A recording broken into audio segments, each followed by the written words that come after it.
perenungannya mendalam, perjuangannya luar biasa, sehingga kita generasi penerus yang nyaris tidak pernah merasakan perjuangan para muassis yang begitu luar biasa. Maka kita harus duplikasi bagaimana cara mereka melahirkan NU dengan penuh semangat dan serius. Maka sebelum kita mulai sesi tentang Ahlus Sunnah wal Jamaah, niatkan dulu di dalam hati kita, bulatkan dulu tekad kita bahwa kita akan menjadi bagian dari NU yang serius dan penuh semangat. Setuju? Bangga jadi kader NU? Bangga jadi kader NU? Bangga jadi kader NU? Alhamdulillah. Itu dulu. Percuma kalau dikelatsar dilakukan tapi pesertanya nggak pernah bangga atau serius. Betul? Kita mulai. Kalau di surah Al-Baqarah Allah katakan di ayat 208, ya ayyuhalladzina amanu udkhulu fis-silmi kafah. Hai orang-orang yang beriman, masuklah kalian ke dalam ajaran Islam kafatan. Kafatan itu artinya satu, menyeluruh. Dua, totalitas. Sesuatu yang menyeluruh dan total artinya nggak boleh sepotong-sepotong. Betul? Nggak boleh setengah-setengah, nggak boleh main-main. Kafah itu artinya totality, totalitas kita. Maka kalau kita tarik elaborasi di dalam konsep Ahlus Sunnah wal Jamaah atau berjamiyah NU, maka kalimatnya kita rubah. Redaksinya saya, ini bukan ayat. Ya ayuhan nahdiyun udkhulu fi nahdlatil ulama kafatan. Hai orang-orang yang hari ini ngaku sebagai bagian dari warga Nahdiyin, udkhulu fi nahdlatil ulama, masuklah ke dalam gerbong NU kafatan, harus secara total. Maka ini di klaster ini adalah bagian dari mekanisme cara untuk menjadikan siapapun kader NU, terutama di Banser ini, menjadi bagian dari keluarga NU biar NU-nya kafah. Kenapa? Ada problem yang cukup krusial, ada problem yang hari ini masih menyisakan PR kita bersama. Ada orang mengklaim dirinya NU tetapi dia tidak kafah. Apa efeknya? Ngakunya NU tetapi perilakunya tidak mencerminkan sebagai warga NU. Ngakunya NU tapi cara berpikirnya tidak NU. Ngakunya NU, pola aktivitas kegiatannya tidak NU. Kenapa? Ini contoh dari orang yang ngaku NU tapi NU-nya tidak kafah, tidak mewakili, mencerminkan identitas dan jati diri ke NU-nya. Dan ini masalah. Maka hari ini sepakat dulu bahwa kita insya Allah melalui di klaster ini ingin menjadi bagian NU yang kafah. Setuju? Setuju. Baik. Sahabat-sahabat sekalian yang saya hormati, menjadi NU secara kafah itu sebuah keniscayaan, hal yang tidak boleh terelakkan atau dihindari. Satu, karena berorganisasi itu harus punya komitmen dan loyalitas. Tetapi ingat, untuk menjadi pribadi Nahdiyin yang kafah, yang mencerminkan karakter dan identitas ke-NU-an secara total, itu perlu proses. Artinya apa? Tidak ada orang ujuk-ujuk masuk NU terus NU-nya 100%, nggak ada. Semua by proses. Ya, nggak ada yang ujuk-ujuk langsung jadi ketua PBNU, nggak ada. Semua by proses. Mencetak, menciptakan diri pribadi NU yang identitasnya muncul, dalam bahasa kerennya berkarakter. Nah, untuk menjadi pribadi yang berkarakter NU secara kafah, tidak cukup dengan semangat. Ini mukadimah. Betapa banyak orang berafiliasi ke sebuah organisasi, modalnya semangat, tapi bagian lain tidak pernah diisi dan dipenuhi sebagai syarat dan rukunnya, maka dia berorganisasi hanya tampilan luarnya, tidak menampilkan jati diri yang utuh. Kira-kira begitu. Oleh karena itu ber-NU pertama, semangat penting. Tapi ingat, semangat tidak cukup. Orang ingin membangun karakter, membela agama, membela jamiyah, semangat modal pertama yes, tetapi harus dibangun oleh pilar-pilar yang lain yang akan menjadi satu kesatuan yang utuh sehingga menampilkan karakter yang utuh. Maka selain semangat harus punya knowledge atau knowledge, ilmu. Di NU itu jamiah yang sebesar ini tidak cukup didorong atau kita besarkan. NU sudah besar, atau kita jayakan NU di era sekarang tidak cukup dengan semangat kalau kita tidak tahu tentang apa itu NU, ma huwa NU wa ma adraka ma NU. Jadi oleh karena itu malam hari ini ketika kita ingin menjadi pribadi NU yang gagah, maka salah satu elemen ke-NU-an yang harus dipelajari oleh kita semua sehingga tidak mispersepsi, tidak misunderstanding, tidak underestimate, bahkan tidak ngawur, ngakunya NU belain NU tapi ngawur. Maka yang penting adalah kenali dulu apa sejatinya di NU yang harus dimiliki dan dipahami oleh seluruh unsur elemen Nahdliyin. NU satu elemen penting yang harus dipahami bersama sehingga melahirkan persepsi yang sama. NU dimanapun berada dari Sabang sampai Merauke, maka asupan yang penting adalah satu elemen adalah Ahlus Sunnah wal Jamaah. Kenapa?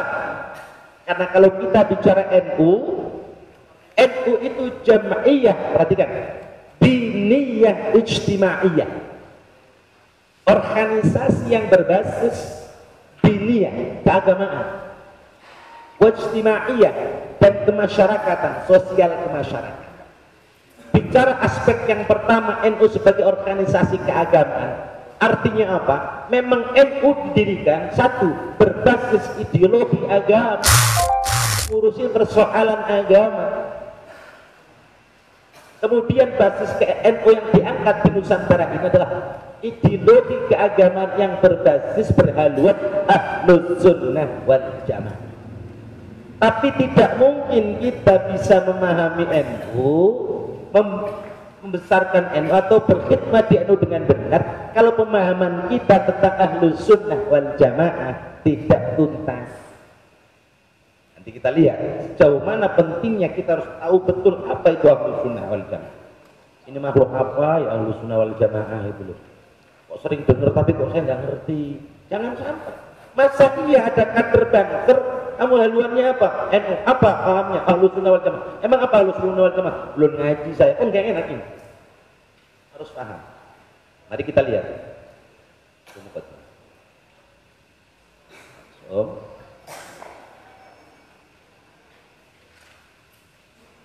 Ahlus Sunnah wal Jamaah dalam perspektif sejarah. Jadi gini, Ahlus Sunnah wal Jamaah yang sering kita dengar, NU, aswaja, NU, aswaja, NU, aswaja, aswaja. Asal jangan salah nyingkat. Aswaja asli warga Jawa, jangan. Gak enak saya nanti. Ahlus Sunnah wal Jamaah, biar gak kepanjangannya aswaja. Kalau orang Arab nyingkatnya bukan aswaja, nyingkatnya Ahlus Sunnah wal Jamaah itu Sunni. Sunni lebih pendek lah. Kalau kita biar gak sama orang Arab ya gak aswaja. Sunni, aswaja sama baik. Kalau bahasa orang sini, Mas. Jadi jangan sampai salah persepsi. Sunni itu istilah Sunni atau aswaja sama. Sunni muncul apa istilah yang dipakai orang Arab. Kalau kita makanya istilah aswaja. Baik. Kenapa aswaja itu adalah ideologi keagamaan? Nanti ada yang nanya, kenapa sih aliran Islam kok banyak banget, ideologi banyak banget, agamanya tunggal satu namanya Islam, kenapa alirannya banyak? Nah, ini kan menjadi penting. Tapi kenapa kok banyak? Waduh, orang ngerti saya, kan repot urusannya. Harus tahu. Ternyata yang agama tunggal, al-Islam dinun wahid wal afkaru muta'addidah. Islam agamanya satu, tapi ideologi yang dibangun di atas kerangka Islam itu ideologinya banyak. Satu di antaranya kita kenal namanya Ahlus Sunnah wal Jamaah. Itu adalah sebuah aliran ideologi untuk mengimplementasikan ajaran Islam sesuai dengan pemahaman dan pengkajian mendalam. Karena nanti ada selain Ahlus Sunnah wal Jamaah, kita lihat ada berapa aliran di dunia. Terus kita posisinya di mana sih? Harus tahu. Mari kita lihat, agama kita tunggal tapi kenapa aliran beragam? Maka sederhana logikanya berpikir. Jangankan ngomong aliran, memang konsep sunnatul hayat ini, sunnatullah ini, bahwa manusia alam semesta diciptakan berbeda-beda. Betul. Manusia saja namanya makhluk manusia, judulnya manusia, tapi potongannya kan beda-beda. Potongannya, hidungnya, kelakuannya beda-beda. Sudah nggak usah ngomong orang lain. Sekarang kita, saya, pribadinya tunggal satu, tapi kan nggak sama. Kepala saya sama kaki saya juga beda. Tangan saya sama hidung nggak sama, ya. Kuping sama mata nggak sama, kan? Bibir sama, tapi bisa menyatu. Sama konsep pluralitas, keberagaman itu hal yang tidak terelakkan. Maka jangan pernah memaksakan pemahaman bahwa semua hal harus sama, bahwa perbedaan itu hal yang lumrah. Termasuk kenapa muncul perbedaan ideologi, ini lumrah. Itu dulu yang kita pahami. Jadi baru nanti kita jawab sebabnya beda memang iya, terus kenapa kok muncul, nah, kira-kira begitu. Ayatnya, ini kalau dibacain ayat ngajinya sampai subuh, kasih waktu sampai setengah 11 doang nih. Walau syaa rabbuka laja'alan nasa ummatan wahidah wa la yazaluna mukhtalifin. Ini hadisnya masyhur, Qur'annya masyhur, ayatnya. Kalau orang nanya kenapa lo beda sama gua, baca aja ini. Walau syaa rabbuka laja'alan nasa ummatan wahidah. Kalau Allah pengen, kalau Allah berkehendak, manusia dibikin sama seragam. Nah, kalau sama kan repot urusan, mana Dedi, mana Ucu, mana Udin, orang sama. Hanya beda-beda hikmahnya. Laki nggak ada perempuan, laki semua mau. Mesti ada laki, mesti ada perempuan, kira-kira begitu. Allah memang berkehendak. Ayat ini nanti silakan dibuka di rumah saja, jangan di sini lama. Ya ayyuhan nas inna khalaqnakum min dzakari wa untha wa ja'alnakum syu'uban wa qabaila lita'arafu inna terusnya baca di rumah. Saya siarkan slide-nya saja. Karena ini bukan materi intinya. Baik. Saya ambil satu hadis. Perhatikan hadis ini. Wa innahu, kata baginda Rasulullah sallallahu alaihi wasallam, wa innahu may ya'ish minkum min ba'di fasara ikhtilafan katsira. Fa'alaikum bisunnati wa sunnatil khulafa'ir rasyidin al-mahdiyyin tamassaku biha wa 'uddu 'alaiha bin nawajid. Ini hadis. Ini disebut namanya hadis iftiraq. Pahami? Hadis iftiraq, sinyalemen Rasulullah tentang bahwa umat Islam saja, rumpun umat Islam itu berpotensi pecah, berbeda-beda satu sama lain. Bedanya ada berapa? Di hadis berikutnya bisa kita lihat. Tafarraqatil yahudu ala 71 firqatan wan nasara misla dzalik. Wa taftariqu ummati ala 73 firqah. Ingat yang hijau terakhir. Wa taftariqu ummati ala 73 firqah. Nanti kata Rasulullah 1400 tahun alias 14 abad yang lalu Rasulullah sudah memberikan syarat, sinyalemen bahwa umatku nanti, umat Islam akan terpecah menjadi 73 golongan. Oh, berarti kenapa berbeda? Oh, Rasulullah udah kasih syarat, emang begitu ceritanya. Jadi jangan kagetan, jangan sok kalau ada orang berbeda dengan kita. Tetapi ingat, bagaimana cara nanti kita mensikapi perbedaan itu.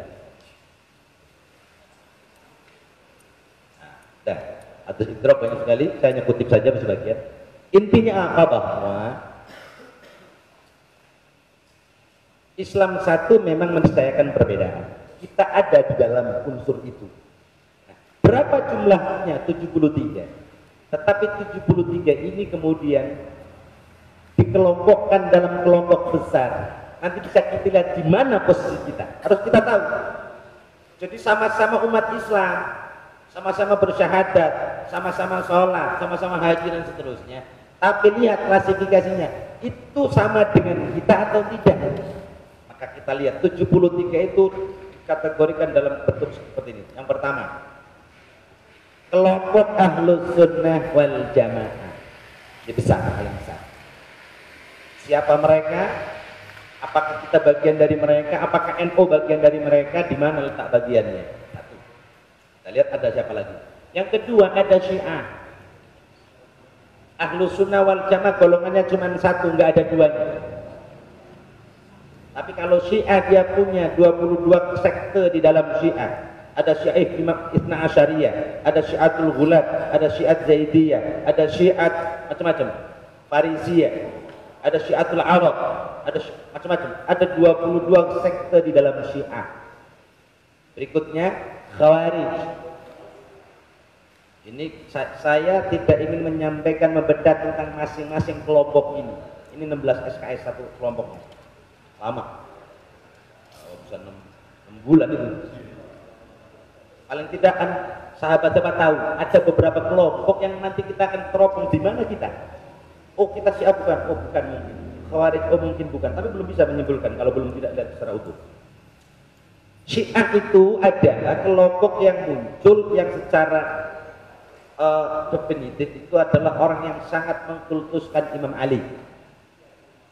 Mungkin pernah dengar ya? Nanti kita lihat.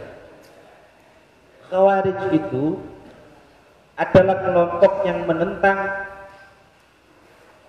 proses arbitrase atau perdamaian antara Imam Ali bin Abi Thalib dan Muawiyah bin Abi Sufyan. Orang mau rekonsiliasi, dua-duanya dianggap kafir. Kira-kira kalau Prabowo sama Jokowi mau rekonsiliasi, ini nggak ada yang nggak senang. Akhirnya nggak mau kelompok ikut Ali enggak, ikut Prabowo enggak, ikut Jokowi juga enggak. Khawarij itu dulunya adalah pengikut Imam Ali. Gara-gara dia rekonsiliasi sama Muawiyah bin Abu Sufyan, dia keluar. Jadilah Khawarij. Khawarij itu artinya orang-orang yang keluar dari perkumpulan. Sekarang sudah mulai orang yang kemarin pengikutnya Prabowo, kemudian Khawarij, bahkan Prabowo dianggap fitnah. Itu kira-kira di kelompok itulah hari ini Khawarij ada. Nanti saya buka, namanya Neo Khawarij. Nah, kelakuannya kerjaan Khawarij ini senangnya demo. Jadi demo bukan hanya di sini dan di Monas. Di zaman Imam Ali, begitu sudah nggak senang sama pemerintahan khilafah, cara meruntuhkannya adalah dengan cara satu, disebarkan berita hoax. Imam Ali ini nggak konsisten, nggak punya prinsip, dia menjual macam-macam ideologi, akhirnya kafir, harus dibunuh, kita nggak ikut. Oh. Demo pemerintahan Muawiyah di demo, Imam Ali di demo. Itu kerjaan Khawarij. Jadi kalau ada orang yang senang-senang demo, itu warisan leluhurnya yang namanya Khawarij. Itu sudah sampai di Indonesia. Mu'tazilah. Mu'tazilah adalah sebuah aliran kelompok yang mengedepankan nalar rasional. Agama itu kalau di nalar nggak masuk jangan ikutin. Sesuatu itu kalau nggak masuk akal jangan diikuti. Nah sekarang gimana masuk akal? Saya mau tanya. Wudu itu apa wudu? Untuk mensucikan diri. Sekarang masuk akal enggak? Orang wudu basuh muka, basuh kaki, tapi ketek enggak dibasuh, padahal ketek paling asem. Kan enggak masuk akal, mestinya kalau